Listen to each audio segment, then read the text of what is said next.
বিজ্ঞাপন বিরতির পর আবারও স্বাগত। এখন খবর বিস্তারিত। ইবোলা আক্রান্ত লাইবেরিয়া থেকে দেশে ফেরা 6 জন ভারতীয়কে বিমানবন্দরের অন্যান্য যাত্রীদের থেকে আলাদা করে পাঠানো হলো আরএমএল হাসপাতালে।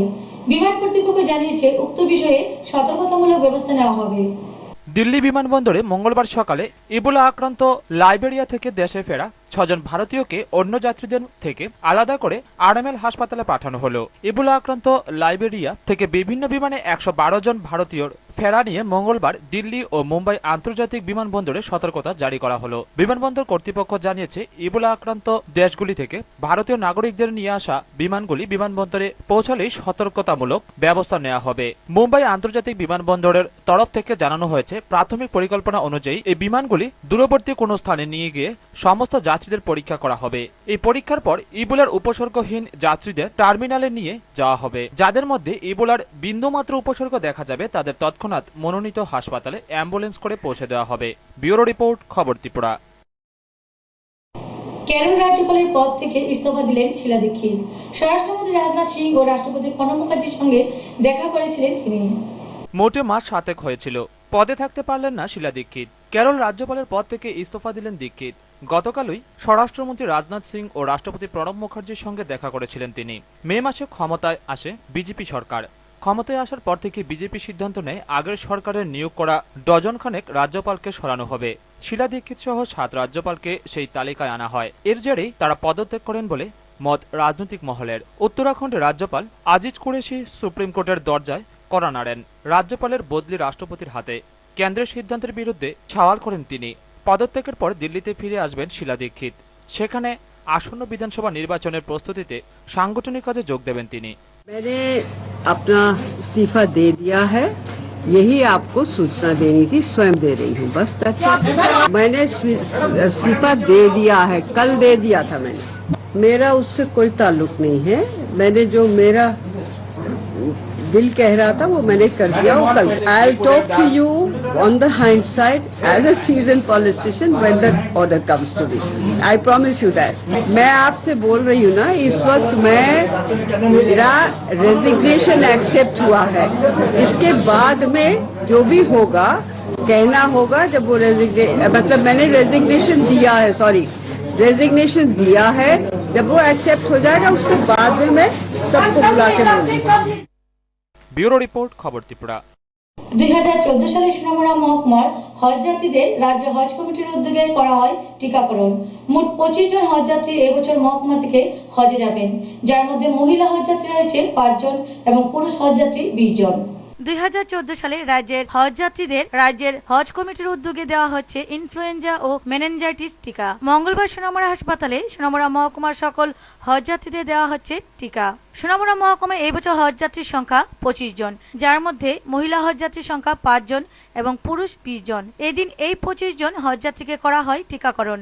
এবছর রাজ্যের মোট হজ যাত্রীর সংখ্যা 85 জন, যার মধ্যে মহিলা হজ যাত্রী রয়েছেন 24 জন এবং পুরুষ হজ যাত্রী 61 জন। তবে একজন হজযাত্রী অসুস্থ হওয়ার কারণে 84 জন হজযাত্রী এবার রাজ্য থেকে হজে যাবেন। আগামী 8 সেপ্টেম্বর এই সকল হজযাত্রীরা কলকাতার উদ্দেশ্যে রওনা দেবেন এবং 10 সেপ্টেম্বর এরা কলকাতা থেকে সৌদি আরবের উদ্দেশ্যে রওনা দেবেন। তবে পাসপোর্টের সমস্যা থাকায় অনেক হজযাত্রী প্রতি বছর হজে যেতে পারে না এবং যার ফলে অনেক কোটা খালি থাকে বলে জানান এবছর হজের প্রশিক্ষক মোহাম্মদ হোসেন। একটু আগে ভ্যাকসিনের মধ্য দিয়ে হজযাত্রীদের সমস্ত কাজ শেষ হয়ে গেছে, শুধু একটা কাজ বাকি রয়েছে। আমাদের রাজ্য সরকার এবং হজ কমিটির পক্ষ থেকে যে তাদের সম্বর্ধনা দেওয়া হবে, এটাও এই 2 দিনের ভিতরে হয়তো ডেট হয়ে যাবে, আপনারা শুনবেন। তো সবচেয়ে বড় কথা হচ্ছে আমাদের ত্রিপুরা রাজ্যে 300 জনের কোটা আছে হজে যাওয়ার জন্য, কিন্তু দুর্ভাগ্যবশত পাসপোর্টের কারণে, পাসপোর্ট না পাওয়ার কারণে, আপনারা জানেন এখন ইন্টারন্যাশনাল পাসপোর্ট ছাড়া হজে যাওয়া যায় না। এই পাসপোর্টের সমস্যার কারণে আমাদের কোটাগুলি পূরণ হচ্ছে না, যার কারণে এই বছরও 85 নাম্বার অর্থাৎ 85 জন অ্যাপ্লাই করেছে। এর মধ্যে একজন তো দুর্ভাগ্যবশত যেতে পারছে না, 84 জন যাবেন ইনশাল্লাহ। কিন্তু আমার মনে হয় পাসপোর্টের যে সমস্যাটা, আমরা আগেও কথা বলেছি রাজ্য সরকারের সাথে বা কেন্দ্রীয় যে দপ্তর আছে ওনাদের সাথে আমরা আলোচনা হয়েছে বারবার, কিন্তু কোনো সমাধান আমরা পাইনি। যদি পাসপোর্টের সমস্যাটা সমাধান হয়ে যায় তাহলে আশা করি ইনশাল্লাহ আগামীতে আমাদের ত্রিপুরা রাজ্যে যে রাজ্য হজ কমিটির সদস্য ইয়াসিন মিয়া জানান, যাত্রীগণ রওনা হবে সেই উদ্দেশ্যে আমাদের রাজ্য সরকার আমাদের সমস্ত হজ যাত্রীদেরকে যাতে ভালো এবং সুস্থ থাকে, আমাদের রাজ্য সরকার ভালো পদক্ষেপ নিয়েছে। তার জন্য আমাদের হজ কমিটির কর্মকর্তাগণ, তার সাথে আমাদের রাজ্য সরকারের তরফ থেকে একজন মেম্বার সহ কলকাতা এয়ারপোর্ট পর্যন্ত, সৌদি আরবের বিমান তোলার আগ পর্যন্ত আমাদের রাজ্য সরকারের সমস্ত এই যে দায়িত্ব, সমাজের রাজ্য সরকারের দায়িত্ব, প্রত্যেক হাজিদের খাওয়া দাওয়া, ওষুধপত্র সব কিছু তাদের দেখাশোনার জন্য আমাদের রাজ্য সরকার আমাদেরকে দায়িত্ব দিয়েছেন। হজ কমিটির অপর সদস্য মোহাম্মদ ইউসুফ আলী জানান, 3টি পর্বে ট্রেনিং ছিল। প্রথম, দ্বিতীয়, তৃতীয় পর্যায়ে ট্রেনিং শেষ হয়ে এখন ভ্যাকসিন, ইনফ্লুয়েঞ্জা এবং মেনিনজাইটিস ইনজেকশন তাদের দেওয়া হয়েছে। আমাদের ত্রিপুরা রাজ্যে টোটাল হজযাত্রীর সংখ্যা 85 জন, কিন্তু একজন দুর্ভাগ্যবশত অসুস্থ হয়ে যাওয়ায় উনি যেতে পারেননি। এখন আমাদের 84 জন হজযাত্রী ত্রিপুরা থেকে যান। সুকান্ত বর্মণের রিপোর্ট, খবর ত্রিপুরা। আবার একটি ছোট্ট বিরতি নিয়ে যাচ্ছি, ফিরে আসছি বিজ্ঞাপন বিরতির পর।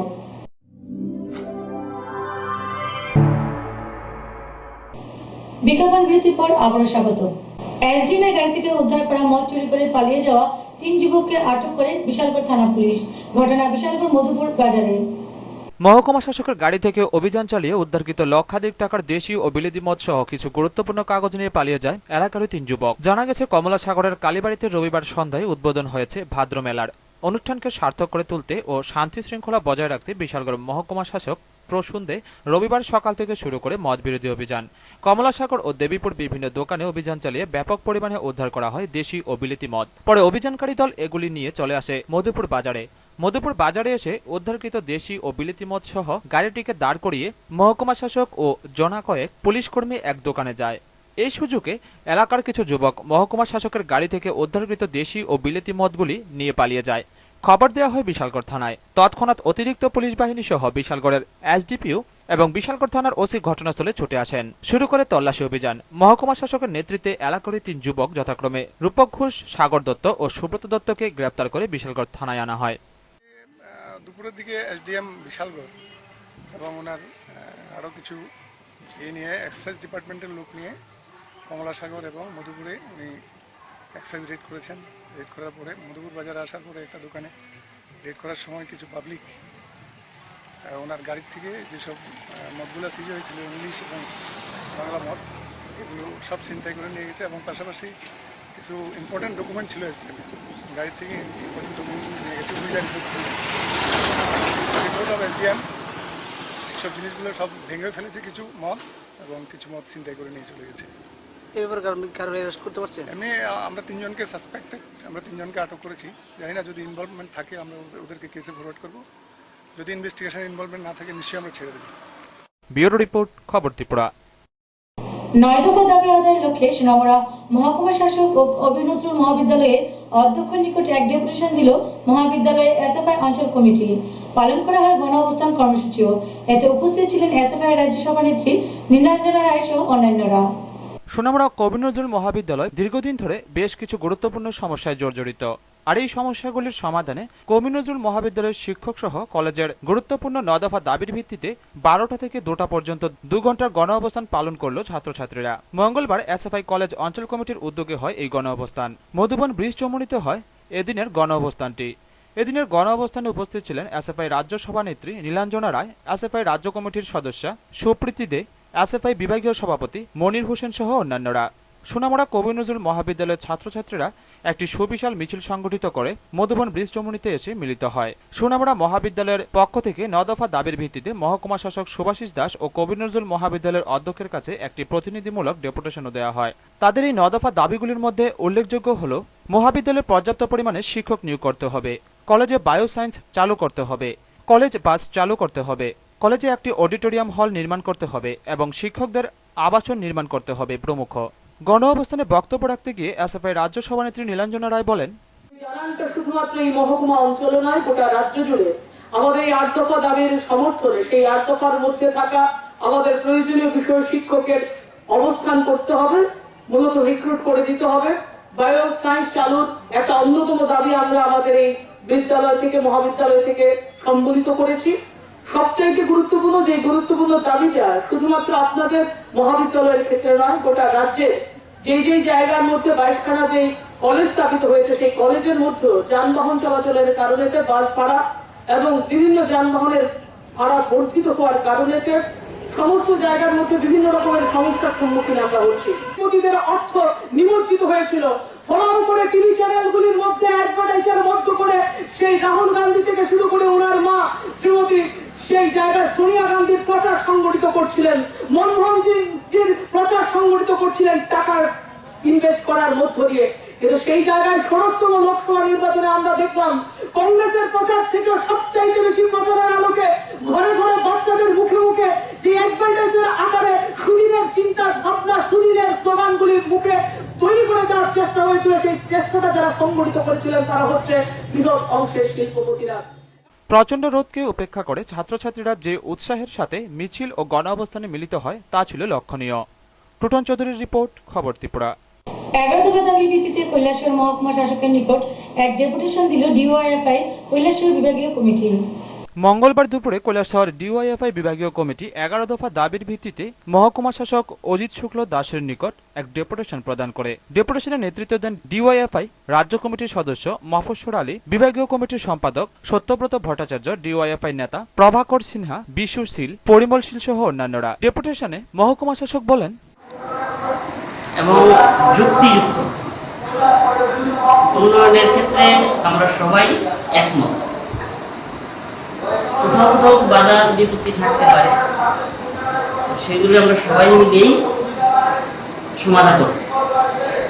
আমরা এই 11টা দাবি খুব গুরুত্ব সহকারে দেখব। প্রথম অবস্থায় আমরা সাব ডিভিশন লেভেলে একটা মিটিং করব। যারা সাব ডিভিশনাল অফিসার আছেন তাদেরকে নিয়ে যেই দাবিগুলি সাব ডিভিশন লেভেলে সম্পর্কিত বা সমাধান করা যায়, এটা আমরা মিটিং করে বিশেষ করে নগর। তাদের দাবিগুলির মধ্যে উল্লেখযোগ্য ছিল কৈলাসহর কুমারঘাট সড়কের ডবল লেনের কাজ দ্রুত শেষ করতে হবে, কৈলাসহর পৌর এলাকার সার্বিক উন্নয়নে দ্রুত পদক্ষেপ গ্রহণ করতে হবে, কৈলাসহরে একটি যুব আবাস তৈরি এবং জনগণের সুবিধার্থে দ্বিতীয় গ্যাস এজেন্সি চালু করতে হবে প্রমুখ। ডেপুটেশন শেষে সংবাদ প্রতিনিধিদের সামনে ডিওয়াইএফআই কৈলাসহর বিভাগীয় কমিটির সম্পাদক সত্যব্রত ভট্টাচার্য বলেন, 11টা জরুরি দাবি যেগুলি ডিওয়াইএফআই যে চিরাচরিতভাবে তার জন্য আনন্দ থেকে আন্দোলন শুরু করেছিল মানুষকে সাথে নিয়ে অবরুদ্ধ বলিতার দাবি, সেই দাবি সনদকে নিয়ে আমরা আজকে এসডিএম সাহেবের নিকট ডেপুটেশনে মিলিত হয়েছি। উনি সহমত করেছেন। উনি আমাদের বলেছেন 15 দিনের মধ্যে আমাদের প্রশাসনিক লেভেল স্তরে উনি সভা ডাকবেন। সভা ডেকে কি হয়েছে না হয়েছে 15 দিন। ব্যুরো রিপোর্ট, খবর ত্রিপুরা। আমার ত্রিপুরা, নেশামুক্ত ত্রিপুরা এই স্লোগানকে কেন্দ্র করে প্রজাপিতা ব্রহ্মকুমারী ঐশ্বরীয় বিশ্ববিদ্যালয়ের উদ্যোগে ধর্মনগর টাউন হলে অনুষ্ঠিত হয় এক আলোচনা চক্র। আমার ত্রিপুরা, নেশামুক্ত ত্রিপুরা এই স্লোগানকে কেন্দ্র করে সারা রাজ্যে বিভিন্ন অনুষ্ঠান এবং আলোচনা চক্র করছে প্রজাপিতা ব্রহ্মকুমারী ঐশ্বরীয় বিশ্ববিদ্যালয়। 25শে আগস্ট সন্ধ্যা 6টায় ধর্মনগর টাউন হলে এইরকম এক অনুষ্ঠান করা হয়। এই অনুষ্ঠানে উপস্থিত ছিলেন বিশিষ্ট শিক্ষাবিদ অমরেন্দ্র শর্মা, বিধায়ক Biswabandhu Sen, additional district and session জাজ উদিত চৌধুরী, প্রজাপিতা ব্রহ্মকুমারীর বাংলাদেশ ও ত্রিপুরা শাখার সঞ্চালিকা বিকে কবিতা বেহেন এবং ধর্মনগর শাখার সঞ্চালিকা বিকে মামনি বেহেনজি। অনুষ্ঠানটির মূল বিষয় ছিল ত্রিপুরা থেকে নেশামুক্ত করা, অর্থাৎ সিগারেট, বিড়ি, খৈনি, জর্দা, পান, মশলা, মদ, গাঁজা ইত্যাদি নেশামুক্ত সেবনের বর্জনের জন্য আলোচনা চক্র। আর এই কারণে হয়তো অনেক ধর্মনগরবাসীকে ব্যক্তিগতভাবে আমন্ত্রণ জানাবার পরও হলে জনগণের উপস্থিতি ছিল অনেক কম। অনুষ্ঠানে বক্তব্য রাখতে গিয়ে বিকে কবিতা বেহেনজি ত্রিপুরাতে তামাক জাতীয় নেশা সেবন করে ক্যান্সারে আক্রান্ত মহিলাদের একটি পরিসংখ্যান ব্যাখ্যা করেন। সারা ভারতের মধ্যে প্রথম স্থান মহিলাদের মধ্যে, তার মানে আমাদের ত্রিপুরার কোনো একটা কথাই মহিলাদের কোনো একটা ক্ষেত্রে নাম্বার 1 স্থান দিয়েছে, তবে সেটা কোনো ভালো কথা না। কোন ধরনের নেশা করে আমাদের মহিলারা? কেউ কেউ হয়তো করে বিড়ি টিড়ি এগুলি খায়, হয়তো মদ তো যে খায় না এটা কোনো নতুন কথা না, কিন্তু ম্যাক্সিমাম বলে যে পান চিবায়, পানের সাথে জর্দা খায়, জর্দা। আর এই জর্দা বিরাট বড় একটা ক্ষতিকর তামাক। আমি বলি জর্দা না, জর্দা বলতে গিয়ে আমি সবাই দরজা বলে গেলি। দরজাই তো ঠিক, এটা তো মৃত্যুর দরজা, এটা হলো বিপদের দরজা। চিন্তা করুন। ব্যুরো রিপোর্ট, খবর ত্রিপুরা। কৈলাসহর আরজিএম হাসপাতালে বহির্বিভাগের সমস্ত ক্লিনিক জেলা হাসপাতালে স্থানান্তরিত করার প্রতিবাদে 28 আগস্ট 24 ঘন্টার কৈলাসহর মহকুমা বন্ধের ডাক দিল কৈলাসহর কংগ্রেস বিভাগীয় কমিটি। সাংবাদিক সম্মেলনে জানান বিধায়ক বিজিৎ সিনহা। কৈলাসহর আরজিএম হাসপাতালের বহির্বিভাগের সমস্ত ক্লিনিক কৈলাসহরের শহর থেকে 8 কিলোমিটার দূরে ভগবাননগরে অবস্থিত নবনির্মিত ঊনকোটি জেলা হাসপাতালে চালু করার প্রতিবাদে এবং আরজিএম হাসপাতাল তথা মহকুমা হাসপাতালকে বিলুপ্ত করার প্রয়াসের প্রতিবাদে আগামী 28 আগস্ট বৃহস্পতিবার 24 ঘন্টার কৈলাসহর মহকুমা বন্ধের ডাক দিল বিধায়ক বিরজিৎ সিনহা। মঙ্গলবার দুপুর 3:30টায় কৈলাসহর কংগ্রেস ভবনে এক সাংবাদিক সম্মেলনে বিধায়ক বিরজিৎ সিনহা বলেন, জেলা হাসপাতাল উদ্বোধনের সময় রাজ্যের মুখ্যমন্ত্রী মানিক সরকার বলেছিলেন যে আরজিএম হাসপাতাল মহকুমা হাসপাতাল ঠিক থাকবে, কিন্তু 25 আগস্ট থেকে হাসপাতালের বহির্বিভাগ সহ বিশেষজ্ঞ কিছু ক্লিনিক জেলা হাসপাতালে নেওয়া হয়। এরই প্রতিবাদে এই বন্ধ। হাসপাতালটি রাজীব গান্ধী মেমোরিয়াল হাসপাতালটি যাতে অবলুপ্তি ঘোষণা না করে এবং এটা যাতে মুখ্যমন্ত্রীর প্রতিশ্রুতি মতো রাজ্য সরকারের নোটিফিকেশন মতো এটাতে বহাল থাকে এবং গভর্নমেন্টের যে অপচেষ্টা করছে ডিপার্টমেন্ট তার প্রতিবাদে আমরা আগামী 28 আগস্ট বৃহস্পতিবার সকাল 5টা থেকে 24 ঘন্টার আমরা বন্ধ আহ্বান করছি। ব্যুরো রিপোর্ট, খবর ত্রিপুরা। বক্সনগর দ্বাদশ বিদ্যালয়ে শুরু হলো 7 দিনব্যাপী এনএসএস ইউনিটের বিশেষ শিবির। প্রদীপ জেলে শিবিরের উদ্বোধন করেন উলুবাড়ি দ্বাদশ বিদ্যালয়ের প্রধান শিক্ষক দ্বিজলাল দেবনাথ। বক্সনগর দ্বাদশ শ্রেণী বিদ্যালয়ে শুরু হলো 7 দিনব্যাপী এনএসএস এর বিশেষ শিবির। বক্সনগর দ্বাদশ শ্রেণী বিদ্যালয়ের 7 দিনব্যাপী এই শিবিরের শুভ উদ্বোধন করেন কুলুবাড়ি দ্বাদশ শ্রেণী বিদ্যালয়ের প্রধান শিক্ষক দ্বিজলাল দেবনাথ। উপস্থিত ছিলেন বক্সনগর দ্বাদশ শ্রেণী বিদ্যালয়ের প্রধান শিক্ষক সদানন্দ দেববর্মা সহ অন্যান্যরা। এছাড়াও 30 আগস্ট শনিবার হবে রক্তদান শিবির। শিবিরে উপস্থিত থাকবেন ক্রীড়ামন্ত্রী শহীদ চৌধুরী। তাছাড়া 7 দিনব্যাপী কাজের মাধ্যমে শেষ হবে এনএসএস শিবির। আগামী 1 সেপ্টেম্বর তারিখে শেষ হবে এনএসএস শিবির। বক্সনগর বিভিন্ন এলাকা তথা হাসপাতাল, থানা, বাজার, স্কুল সাফাইয়ের মধ্য দিয়ে শেষ হবে শিবির, জানান এনএসএস প্রোগ্রাম অফিসার শঙ্করচন্দ্র সরকার। হাসপাতাল সাফাই অভিযান এটা থাকছে আমাদের 29 তারিখ সাফাই অভিযান হবে। আর বাকি অনুষ্ঠানগুলি আমাদের স্কুলের স্টুডেন্টরা কুইজ অনুষ্ঠিত করবে এবং কালচারাল প্রোগ্রাম করবে। তারপরে আমাদের থাকছে বাগানে একটা গার্ডেনিং হয় এবং আমাদের একটা সবজি বাগান হয়। সবজির জন্য আমাদের মিড ডে মিলের জন্য একটা সবজি বাগান করা হয় এবং আমাদের গার্ডেনিং এবং বিদ্যালয়ের প্রিমিসেস আমাদের ছাপাই করা হবে এই 7 দিনের প্রোগ্রামের মধ্যে দিয়ে। ব্যুরো রিপোর্ট, খবর ত্রিপুরা। সামাজিক সংস্থা নির্ভয় অন্যায় অবিচারের বিরুদ্ধে জনমত গঠনের লক্ষ্যে সংস্থার ধর্মনগর বিভাগীয় কমিটির উদ্যোগে অনুষ্ঠিত হয় এক কনভেনশন। রাজ্যবাসী সামাজিক অপরাধ প্রবণতায় আতঙ্কিত। দিন দিন সামাজিক অপরাধের মাত্রা তীব্র থেকে তীব্রতর হচ্ছে। নারী সমাজ অসহায়। অবর্ণনীয় অত্যাচার, প্রতিনিয়ত মানবাধিকার লঙ্ঘন হচ্ছে, অথচ সরকার নির্বিকার। এই অবস্থায় সমাজ সচেতন ব্যক্তি নিশ্চুপ বসে থাকতে পারেন না। সামাজিক অবক্ষয় রোধে প্রতিটি নাগরিকের প্রতিবাদে সামিল হওয়া প্রয়োজন। সামাজিক সংস্থা নির্ভয় অন্যায় অবিচারের বিরুদ্ধে জনমত গঠন করে সরকারকে দৃঢ় পদক্ষেপ গ্রহণ করার ক্ষেত্রে প্রতিনিয়ত চাপ সৃষ্টি করছে। এই উদ্দেশ্যকে সামনে রেখে সামাজিক সংস্থা নির্ভয় ধর্মনগর বিভাগীয় কমিটি এক কনভেনশনের আয়োজন করে। এই কনভেনশনে বক্তা হিসেবে উপস্থিত ছিলেন রাজ্য কমিটির যুগ্ম আহ্বায়ক অজয় বিশ্বাস এবং ডক্টর অশোক সিনহা। তাছাড়া উপস্থিত ছিলেন কনভেনশনের চেয়ারম্যান বাচিত খান এবং যুগ্ম আহ্বায়ক নিত্যগোপাল চৌধুরী, কুন্দন ভট্টাচার্য, সম্পাদক পঙ্কজ দে সহ বিভিন্ন রাজনৈতিক দলের প্রতিনিধিবৃন্দ। কনভেনশনে মানবাধিকার কমিশন গঠন করা প্রয়োজন কেন, এই বিষয়ে আলোচনা করা হয়। আর অন্য কোনো ডিমান্ড করার আমার কোনো ইচ্ছা নেই। সরি, কিছু ডিমান্ড করতে চাই না। কি এটা রাজ্য একটা দেশে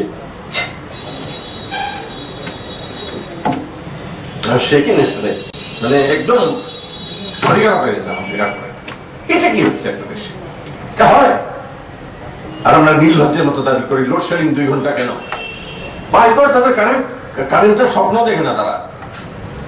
কারেন্ট তো দূরের কথায়, আমি 10-12টা বাচ্চা দেখলাম, আমি কি ওষুধ দিব? তো খাবার পায় না। ওষুধ কি খাওয়ারই পায় না। এগুলি এটাকে রোগের চিকিৎসা করবো। কিসের রোগের চিকিৎসা করবেন আপনি? পাপ না দিলে? পাপ না এই মানুষগুলি তাদের রোগের চিকিৎসা হয়?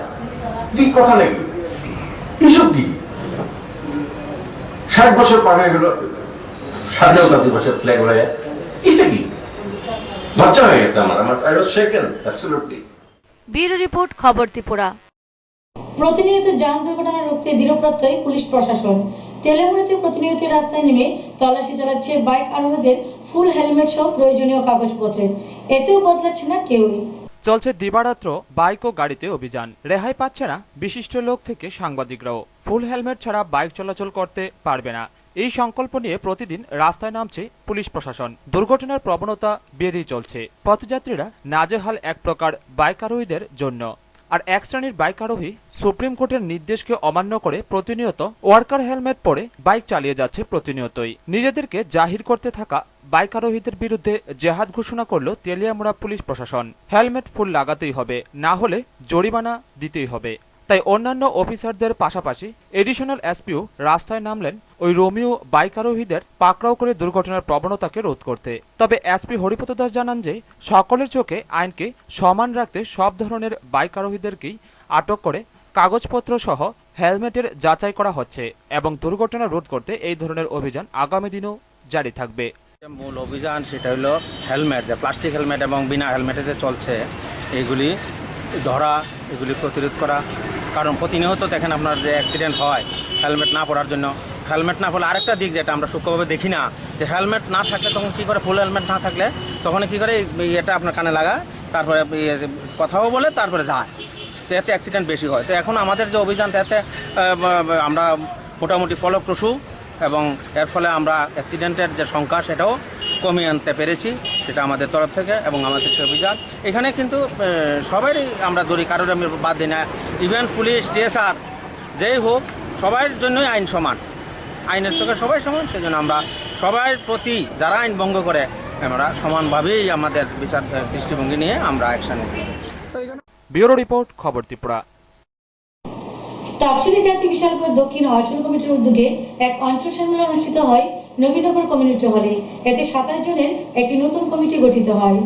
ধর্মীয় সংখ্যালঘুদের সাথে সাথে নিম্নবর্ণের তফসিলি অংশের মানুষের জন্য ভয়াবহ পরিস্থিতি তৈরি হয়েছে। তাই সারা ভারতবর্ষে তফসিলি অংশের মানুষের ঐক্য আরও জোরদার করা প্রয়োজন। সীমাবদ্ধ সাংবিধানিক ক্ষমতার মধ্যে দাঁড়িয়ে শ্রমজীবী মানুষের অধিকার সুরক্ষা, সামাজিক ন্যায় প্রতিষ্ঠা, বেকারদের কর্মসংস্থান করা, সমাজে নারীদেরকে প্রতিষ্ঠিত করার উদ্যোগ ও শান্তি সম্প্রীতি বজায় রাখা তফসিলি জাতি, উপজাতি ও সংখ্যালঘু উন্নয়ন এক স্বনির্ভর ত্রিপুরা গড়ার লক্ষ্যে রাজ্যব্যাপী জারি হয়েছে তফসিলি জাতি সম্মেলন। এরই অঙ্গ হিসেবে 16 বিশালগড় বিধানসভার অন্তর্গত নবীনগর পঞ্চায়েতের আওতাধীন নবীনগর কমিউনিটি হলে তফসিলি জাতি দক্ষিণ অঞ্চল কমিটির উদ্যোগে এক সম্মেলন অনুষ্ঠিত হয় মঙ্গলবার বেলা 11টায়। পতাকা উত্তোলনের মাধ্যমে সম্মেলনের সূচনা করেন অঞ্চল সম্পাদক অনিল চন্দ্র দাস। এদিনের এই সম্মেলনে অন্যান্যদের মধ্যে উপস্থিত ছিলেন তফসিলি জাতি রাজ্য কমিটির সহ সম্পাদক সন্তোষ বিশ্বাস, ডিওয়াইএফআই অঞ্চল সম্পাদক পেরামিয়া সহ স্থানীয় নেতৃত্বরা।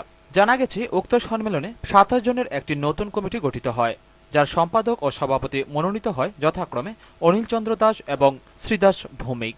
বিষয়বস্তু রাষ্ট্র ব্যবস্থায় তফসিলিদেরকে যেভাবে অবহেলার দিকে নিয়ে যেতেছে সেইটা থেকে পরিত্রাণ পাওয়ার জন্য, কারণ আমরা সমাজের মধ্যে নাগরিক, এখনো সারা ভারতবর্ষে সব রাজ্যই তফসিলিরা চতুর্থ শ্রেণীর নাগরিকের মতন তারা মর্যাদা পেতেছে। তাই আমরা মাতৃগর্ভ থেকে পড়ার পর যেরকম অন্যান্য অংশের মানুষের মতো অধিকার ভোগ করতে পারে, আমরা যাতে এরকম অধিকার পাই, মর্যাদা পাই, রাষ্ট্র ইয়ে থেকে আরম্ভ করে অর্থনৈতিক, সামাজিক, গ্রাম বিকাশ সবটার ক্ষেত্রে যাতে আমরা অধিকার পাই, সেটার জন্য আমাদের সংগ্রাম। আপনাদের এই সম্মেলনের মাধ্যমে সাংগঠনিক বিষয়ে কেমন সাড়া পাচ্ছেন? হ্যাঁ,